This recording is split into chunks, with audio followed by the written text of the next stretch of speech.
올 2024년 우리 새로운 해에 표는 뜻을 정하여 복음과 함께 하는 그 표를 저희가 가졌습니다. 한 해를 보내고 또 새로운 한 해를 맞는 우리 교회 표로 정한 말씀, 뜻을 정하여 복음과 함께라고 하는 제목으로 이 시간 함께 은혜를 나누고자 합니다. 지난 11월에 다니엘서를 말씀을 시작하면서 첫 번째 뜻을 정한 자에게 주시는 하나님의 은혜라고 하는 그런 그 말씀을 나눌 때 이미 말씀드렸지만 다니엘은 15, 16살 정도를 전후해서 하나님 앞에 뜻을 정하게 되죠. 그 후로 그는 70년 이상 바벨론과 메대와 바사, 페르시아 제국의 왕들로부터 늘 곁에 있어 주기를 원하며 자기들의 능력으로는 알 수 없는 일들에 대해서 묻고 답을 얻는 그런 국가의 모사가 되었습니다. 그렇게 서로 다른 제국에서 70년 이상을 국가의 최고위직에서 내려오지 않고 쓰임받았다고 하는 것은 그의 지혜가 얼마나 출중했는가, 그의 영적 해안이 얼마나 맑았는가 하는 것을 우리가 충분히 짐작할 수 있습니다.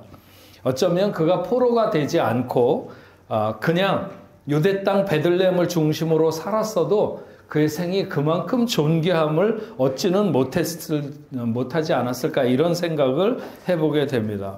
근데 그가 그렇게 살 수 있었던 것은 순전히 그가 뜻을 정하고 살았다는 것으로 시작하는 것이죠.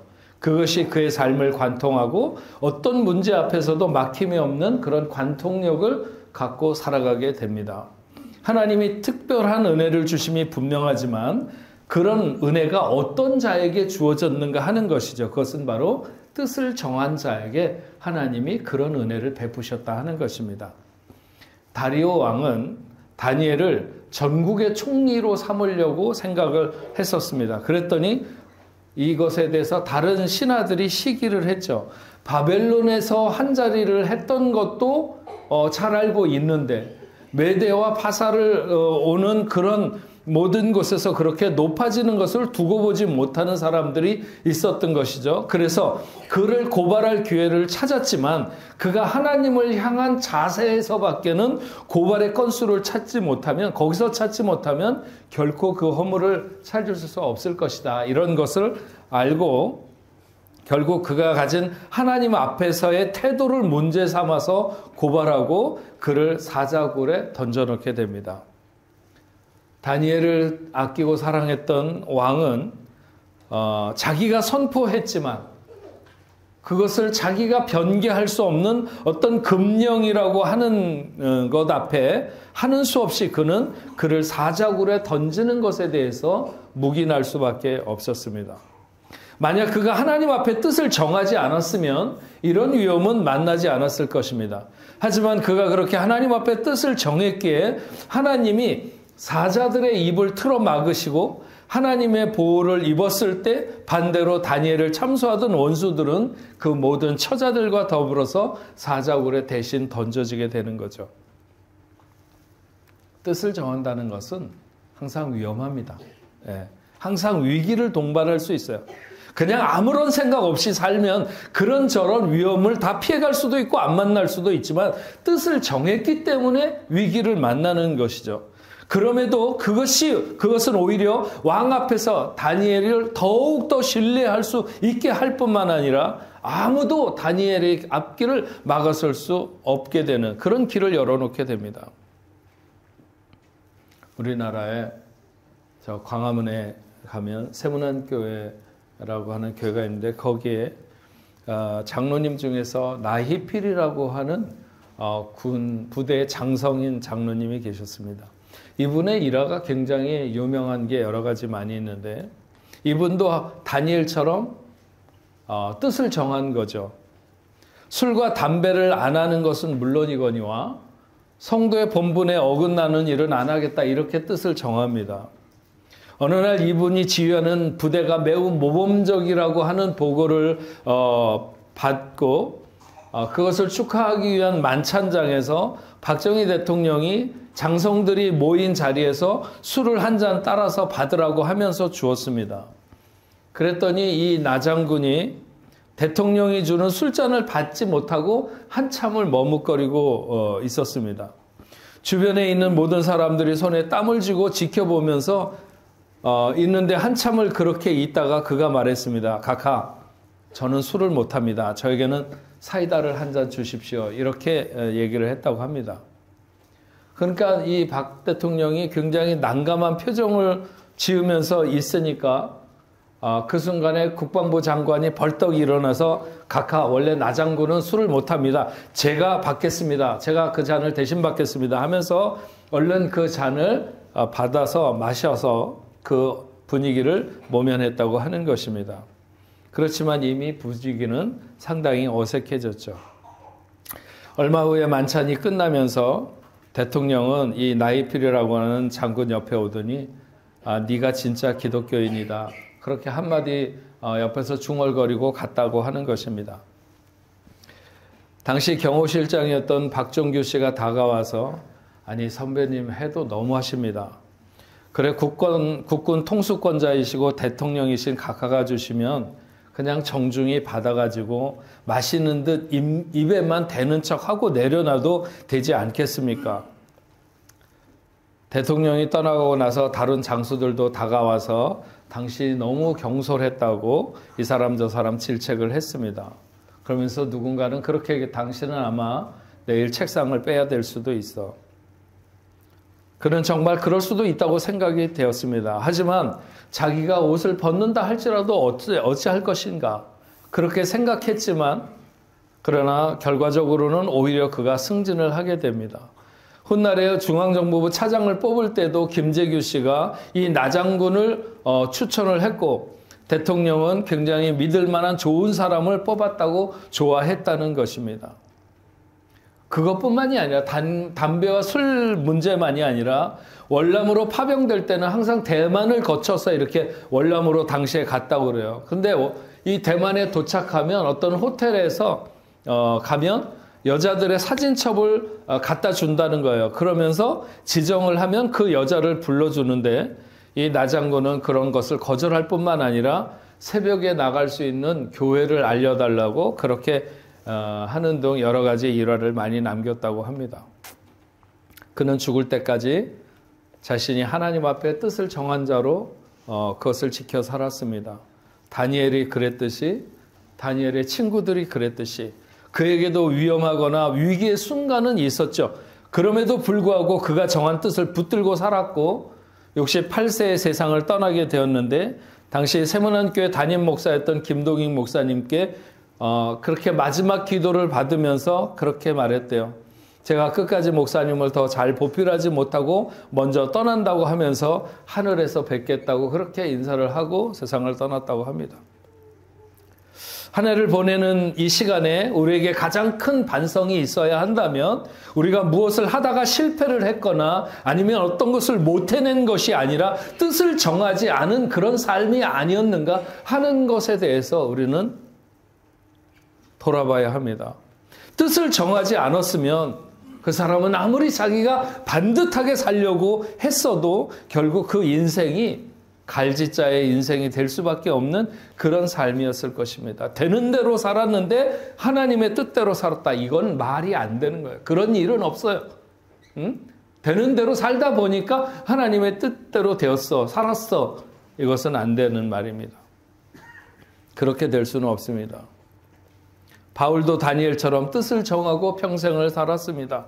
그가 다메섹에서 예수를 만난 순간부터 그는 예수 그분을 변증하고 그를 변명하는 데 생을 바치기로 정했죠. 그것이 그가 복음을 위해서 살기로 작정한 것입니다. 성경엔 수도 없이 바울의 그런 모습을 그런 태도를 그런 자기의 입장을 고백하고 있습니다. 로마서 1장 16절 내가 복음을 부끄러워하지 아니하노니 이 복음은 모든 믿는 자에게 구원을 주시는 하나님의 능력이 됨이라. 사도행전 20장 24절 나의 달려갈 길과 주 예수께 받은 사명 곧 하나님의 은혜의 복음을 증거하는 일을 마치려 하면은 나의 생명을 조금도 귀한 것으로 여기지 아니하노라. 갈라디아서 1장 9절 그러나 우리나 혹 하늘로부터 온 천사라도 우리가 너희에게 전한 복음 외에 다른 복음을 전하면 저주를 받을지어다. 에베소 3장 7절 이 복음을 위하여 그의 능력이 역사하는 대로 내게 주신 하나님의 은혜의 선물을 따라 내가 일꾼이 되었노라. 빌립보서 1장 5절 12절 첫날부터 이제까지 복음에서 너희가 교제함을 인함이라. 형제들아 나의 당한 일이 도리어 복음의 진보가 된 줄 너희가 알기를 원하노라. 골로새서 1장 23절 만일 너희가 믿음에 거하고 터 위에 굳게 서서 너희의 들은 바 복음의 소망에 흔들리지 아니하면 그리하리라. 이 복음은 천하 만민에게 전파된 바요 바울은 이 복음의 일꾼이 되었노라 이렇게 말합니다. 그는 정말 복음의 노동자이기를 마다하지 않았고 복음의 CEO가 되기를 마다하지 않았습니다. 복음과 함께하는 곳이라면 그 어느 곳도 두렵지 않았고 그 누구 앞에서도 떨지 않았습니다. 복음을 위해 핍박을 받는 것을 자랑스럽게 여겼고 복음을 위해서 순교도 마다하지 않았습니다. 우리가 어떤 한 해를 살면 하나님이 가장 기뻐하실까요? 무슨 뜻을 하나님 앞에 정하시겠습니까? 오늘 이 순간이 의미 있는 것은 바로 그것을 결심해야 되는 순간이기 때문에 그렇습니다. 만약 지금 결심하면 우리는 2024년 한 해를 그렇게 살아갈 것입니다. 다니엘이 뜻을 정했다고 해서 70년 넘는 그 모든 시간을 그가 온전히 이끌어간 것이 아닙니다. 그가 뜻을 정하고 그렇게 살고자 했을 때 하나님께서 그 70년의 매 순간순간마다 힘을 주신 것이죠. 바울도 마찬가지입니다. 그가 복음을 위해서 수도 없는 고난의 현장에 섰습니다. 그렇지만 그 모든 순간을 그가 이긴 것은 결코 아닙니다. 그가 결심하고 그렇게 살고자 했을 때 하나님의 매 순간 그에게 힘을 허락하신 것이죠. 우리도 마찬가지입니다. 우리가 지금 결심한다고 그 결심한 대로 우리의 힘대로 우리의 뜻대로 다 사라지는가? 그렇지는 않죠. 하지만 우리가 그렇게 하나님 앞에 뜻을 세우고 살기로 다짐하면 하나님이 그렇게 살 수 있는 힘을 공급하신다고 하는 것입니다. 무엇을 하나님이 지금 여러분에게 생각나게 하고 어떤 마음을 여러분들에게 주십니까? 분명히 하나님이 원하시는 뜻이 있다는 거죠. 우리 각자에게 이 시간 이 자리에 함께한 저와 여러분들에게 하나님의 원하시는 뜻이 있습니다. 오늘 이 시간에 세 가지만 하나님 앞에서 뜻을 정하면 이 안에서 여러분들의 뜻이 좀 더 분명하게 정해지면 좋겠다 이렇게 생각을 하는데 첫째는 하나님 앞에서 정결한 삶을 살겠다고 하는 뜻을 정하자는 것입니다. 하나님이 좋아하는 사람, 하나님이 복 주시기를 원하는 사람, 하나님의 뜻을 이룰 수 있는 사람들은 모두 다 정결한 사람들입니다. 하나님은 돈 많은 사람, 인기가 좀 있는 사람, 혹은 재주가 많은 사람, 그런 사람들을 일부러 물리치려고 하는 것은 아니지만 하나님은 정결한 삶을 힘쓰는 사람을 좋아하신다고 하는 것입니다. 그러기 위해서 가장 중요한 것은 예배 생활에 바른 사람이 되어야 합니다. 너무 하나님을 내 마음 먹은 대로 끌고 다니려고 해서는 안 됩니다. 우리가 하나님께 맞춰야지 하나님을 우리에게 맞추려고 하는 것은 안 됩니다. 이 시대에 수많은 사람들이 하나님이 자기 생각에 동의하고 자기를 지지해야 되고 자기가 원하는 대로 들어주어야 한다고 하는 그런 사고로 신앙생활을 하는 사람들이 많습니다. 우리가 하나님이 기뻐하시는 삶으로 나가야 하는 것입니다. 어떤 예배를 하나님이 기뻐하실까? 어떤 자세를 가지고 어떤 마음을 가지고 예배하는 것을 하나님이 기뻐하실까? 우리의 생각은 항상 거기에 있어야 합니다. 바른 예배가 드려지는 자의 삶은 정결할 수밖에 없는 것이죠. 이런 삶을 하나님이 기뻐하십니다. 모두가 자꾸 참된 예배로부터 뒤로 물러서는 이 시대에 예배가 바른 사람으로 올 한 해를 살도록 이 시간에 결단하면 좋겠습니다. 네. 바른 예배의 뜻을 정한 사람이 하나님이 원하시는 정결한 삶을 살 수 있다 하는 것입니다. 두 번째, 교회 앞에 자원과 헌신의 뜻을 정하자는 것입니다. 이 시대에 하나님의 기대는 교회에 있습니다. 교회를 통해 만물을 새롭게 하시고 교회를 통해 만물을 통일하게 하시려고 하신다고 하셨어요. 교회의 생활이 마지못한 생활이 돼서는 결코 안 됩니다. 자기에게 맡겨진 것이 아무리 작은 자리라 할지라도 정말 온통 마음을 쏟는 그런 자세, 그런 마음을 가져야 되는 것이죠. 지난 주간에 우리 그 허재욱이라고 하는 셰프가 하는 식당에 우리 장로님들과 가서 식사를 했는데 그 친구를 이렇게 뭐 오늘 아침에도 왔지만 이렇게 보면 음식을 만드는데도 진심이고 대접을 하는 것에도 진심이고 그래서 제가 돌아오면서 하나님의 일을 저 친구가 음식을 만드는 것처럼 또 대접하는 것처럼 저런 마음, 저런 자세로 해야 되겠다, 하면 좋겠다, 이런 생각을 하면서 돌아왔습니다. 교회를 깊이 사랑하고 그래서 자원하는 마음이 샘솟고 헌신이 어렵지 않은 그런 한 해가 되시기를 바랍니다. 낮에도 말했지만 교회 직분자들을 직분자가 아닌 사람들과 어떻게 구분할 수 있는가? 교회를 섬김에 자원과 헌신이 있는 사람들이 직분자들이고 그렇지 않은 분들은 아직 그런 분들보다 덜 자원적이고 덜 헌신적이다, 이렇게 말할 수 있습니다. 교회 안에 여러 그룹들, 리더들이 더 자원하고 더 헌신하는, 그래서 우리 교회가 정말 앞에서도 기도한 것처럼 디아스포라의 등불이 될 수 있는 우리 교회가 그런 도전을 주고 모르죠. 올 한 해 우리가 얼마나 성장하고 얼마나 성도들이 뜨겁게 변하는가. 그래서 정말 이제 해외 디아스포라 교회에서 한국 교회가 다시 배워야 된다고 하는 말이 나올 수 있도록 그렇게 우리 모든 이 자리에 함께 하신 여러분들이 교회 앞에서 자원과 헌신의 뜻을 정하는 여러분들 되시기를 주의 이름으로 축원합니다.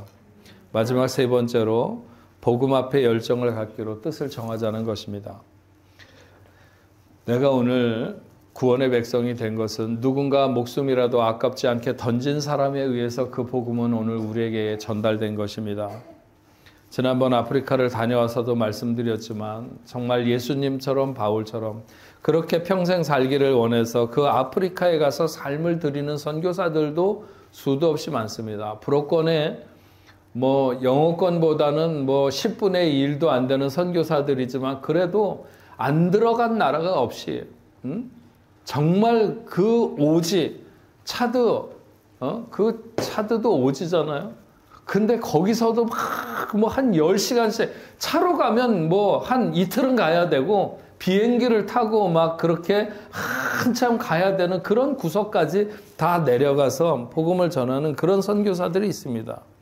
그들만 복음에 빚진 사람들이 아니죠. 우리 모두가 복음에 빚진 자들이기에 우리의 생애도 복음 앞에서 열정 있는 삶을 살아야 되는 당위성을 다 가지고 있는 것입니다. 예수를 믿는다고 하는 것은, 우리가 하나님의 자녀가 된다고 하는 것은 복음 DNA가 이식된 삶이죠. 복음의 물줄기가 나에게 와서 끊어져서는 안 되는 것입니다. 새해에는 여러분들 꼭 아프리카 단기 선교를 다녀오리라 뜻을 정하고, 뜻을 정하는 것으로만 끝나면 안 돼요. 그래서 지금부터 비행기 값을 매달 얼마씩이라도 모으고 이런 결단, 그래서 여러분의 열정이 정말 복음을 위한 열정이 뭔가 삶의 구체적인 행동으로 옮겨지는 그런 결정들이, 그런 결심이 있기를 바랍니다. 우리가 세상 사람들과 구별될 수 있는 것은 어디에 열정을 가지고 살아가는가? 아니, 복음의 열정이 있는가? 거침없이 담대하게 사도행전 28장을 써내려갔던 사도 바울과 초대교회 성도들의 그 복음의 열정을 이어받아서 오늘 우리들은 사도행전 29장을 써내려가야 되는 그런 한 해가 될 수 있기를 바랍니다. 이스라엘 백성들이 홍해를 건너며 그들은 이제 바로의 양식이 아니라 애굽의 문화가 아니라 하나님의 공급으로 하나님의 문화 가운데서 살아가리라 그렇게 다짐해야 했었습니다. 다니엘은 왕의 공급이 아니라 하나님의 공급으로 살아가는 것을 보리라. 그렇게 뜻을 정했을 때 하나님은 그의 일생을 책임져 주시고 인도하셨죠. 우리가 새로운 해를 시작하면서 하나님 앞에 정결한 삶, 교회 앞에 자원과 헌신의 삶, 복음 앞에 열정의 삶에 대한 뜻을 정하면 우리가 어떤 시대, 어떤 모양의 펼쳐지는 시대를 살아가든지 우리가 무엇을 그 속에서 하며 살아가든지 우리의 삶은 하나님이 복 주시고 은혜로 이끌어 주실 줄로 믿습니다. 우리는 하나님의 일하고 우리는 하나님의 일을 하고 하나님은 우리의 일을 해주시는 이런 복된 2024년이 되시기를 주의 이름으로 축원합니다.